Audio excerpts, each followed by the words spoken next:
Hi everybody, this is Maureen Wong from mycasestudies.blogspot.com. I know there have been videos before on mirror stamping as well as using them with die cuts, but I wanted to kind of combine that all today with using the MISTI, mirror stamping, and die cuts.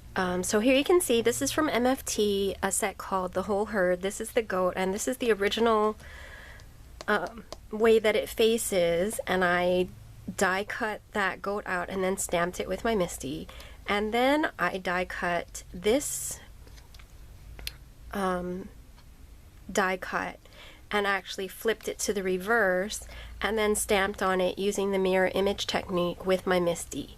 And I'm going to show you how to do that today. And there are actually two different ways of doing this with die cuts.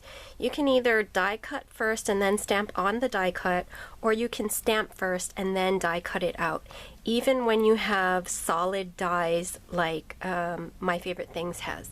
So let's get started. Okay, before we get started, let me go through all the things that I'm going to be using today.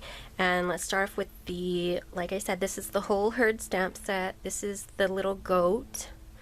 And then I have a template that I made just using a big rectangle of plain white cardstock. I die cut out the little goat and from the center, and then I label it MFT, the Whole Herd. And this way I can keep this nice template in with my stamps and dies, and I don't have to make a new template every time I want to stamp a die cut using this particular image. And then you're going to need a mirror image stamp, and they actually sell, you can see I've been practicing with this, mirror image stamps, and it's just a big plain flat square piece of, or not square, but piece of rubber, and it's actually meant for doing this technique. But you don't have to have one of these because you can find in your collection, possibly, if you go through it, a clear stamp that will work really great as a mirror image stamp. And I'm using this one from Your Next Stamp. It's called the Wood Grain. And what you're looking for is a stamp that has lots and lots of detail. You want it to be bigger than the stamp you're going to be mirroring, and you want it to have lots and lots of detail so that it's firm all the way through. If it has big open areas, you'll be able to depress them with your finger, and that's not going to give you a really good image when you're stamping with that surface. It's not going to be a really nice solid flat surface. So you're looking for something that has a lot of detail and not a lot of big open areas. And so this wood grain stamp is perfect. And I know there are other like maybe background stamps that you might have, or even really thick border stamps might be good enough, or even just image stamps. If they have a lot of detail and they're bigger than the image you want to mirror, go ahead and try that out. Okay, so the first technique I'm going to be doing is die cutting first and then stamping on the die cut. And the one important thing to remember with the die cut first method is that when you go to stamp on the back of a die cut, you want to make sure that the die cut is really, really flat. Usually when die cuts come out of the dies, on the back, if you flip them over, they've got sort of a little raised edge. And that raised edge is gonna not make it easy to stamp, because it's going to have this sort of bumpy texture on the edges that's not going to want to come into contact with the mirror image stamp. So what I did was I actually die cut a bunch of these all at one time, and then I got two clear plates that haven't been used, or that I only use as a top plate, not a cutting plate. So they're completely flat and not bumpy and cut into. I took two of those and I sandwiched my die cuts between those two clear plates, and then I put a metal shim over top of it and ran it through my die cut machine, and that really flattened it out. If you feel it now, you cannot feel those raised edges on the back. So that's an important thing, is to prep your die cut if you're going to be stamping directly onto the die cut. Now I'm going to get my template, and because I'm doing the back of it, I'm going to turn it over. I'm going to take my little goat stamp and line it up with that open area of the template. And you can see I have my quilter's template down, my grid, over my foam pad, because I want my stamp to stick to this grid, and it does if I just press it down, because what that's going to do is when you ink it, it's not going to be picking up by it's not going to get picked up by the stamp pad. So what you're going to do is, I'm getting my VersaFine Onyx Black ink and I'm carefully inking up my stamp, making sure I'm not smashing down on it, and getting just really nice coverage. And I got a little bit on the edges of the MISTI, that's fine, it doesn't matter. Now I'm going to close my lid, and I have my mirror image stamp wrong side up, so this is the completely flat back side. And then what I'm going to do is get my VersaFine ink and ink it again. And I find that the two inkings really help to get a nice clear image when you go to stamp on your die cut. And because it's the MISTI, it's gonna transfer that ink to exactly the same place on the mirror image stamp. Then you're gonna remove the goat, get your flat goat die cut, put it in backwards, which it will go because your template is backwards, and then you're gonna stamp down your image and press really firmly over all the parts of your image to make sure that the ink transfers really nicely to your die cut. Now, because this is a big, flat, clear stamp, it's going to be really sticky, so it's going to lift up your paper. That is to be expected. It's going to lift up your template and your die cut. So that's not a big problem. You just carefully peel away your template first, and then you carefully peel away your die cut. And there we go, the perfect mirror image stamp on the back of that die cut. Isn't that amazing? Okay, so that is the first method.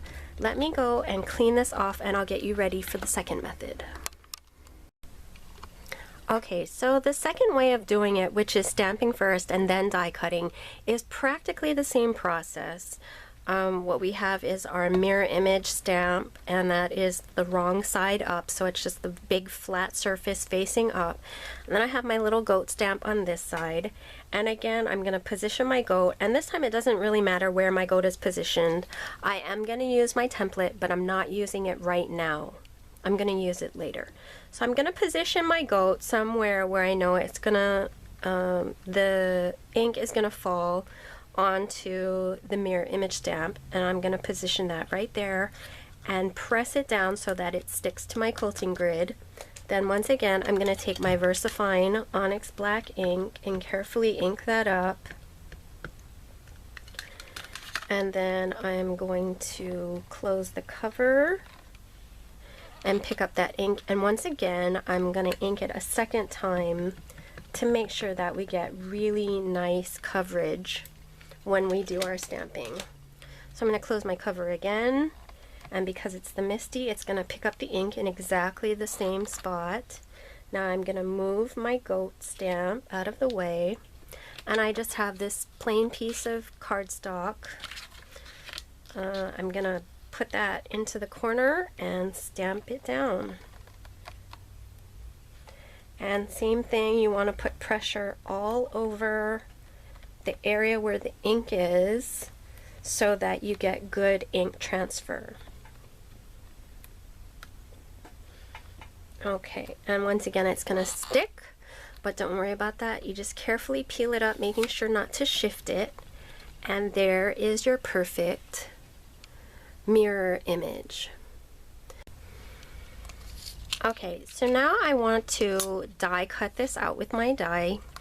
And Jennifer McGuire showed on a mirror image stamping video how if you have an open die, you can just turn that image around, put your die up to your paper, and then put your paper up to a light source, and you can see through the die to figure out where to place it. But of course, with this solid die, you can't do that. So this is where the template comes in, and I also have my light table here. So you're going to turn your image over, right? This is the side that it's stamped on. I'm going to turn it over, and there you can see it through the light table. I'm going to take my template, and I am going to line it up so that the goat is exactly centered in the opening of that template. You can see that there. And then I'm going to take a piece of tape and tape that down. Then what I do is, I can turn off my light box now. I take the die and I position it so that it falls into that template space. And when there's no wiggling, you'll know it's in there. And then if you want, you can tape this down as well. You don't really need to because the template sort of holds the die in place as it runs through your die cut machine, but it never hurts to be safe. So I'm going to run this through my die cut machine. Okay, and there we go. Here's my little goat, and he's stuck in there, so let me get a pin and poke him out. And you can see that the perfect mirror image stamped goat is now perfectly cut out. And I like the stamping first and then cutting method because I make sure my goat is exactly centered. By positioning the template over it and then using the die, you can make sure it's exact. It's a little bit harder when you're stamping on the die cut to make sure that the goat is positioned exactly when you're doing the mirroring and everything.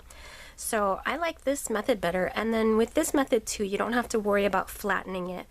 It's going to come out with those raised edges, but it doesn't matter because he's already stamped and it's not going to affect the stamping. So there you go, 2 different methods for doing mirror image die cuts. I hope you like my techniques, and thank you very much for watching.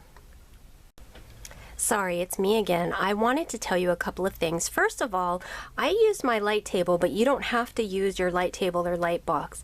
If you don't have one of those, you can just go up to a sunny window or put it up to a light source, a bright light source, and look through the template that way, which is what Jennifer McGuire did with the open die, was she just looked through the open die. Well, this is kind of the same thing, except you're using the template instead of the die to look through and position your die. The second thing is your mirror image is not going to be perfect. You can see this is the original on the left, and here's my mirror image on the right, and it's not absolutely perfect. You can see little bits where the ink didn't stamp as crisply and as nicely as on the original, but this is pretty darn close, I think. So I hope you enjoyed it, and thanks again for watching.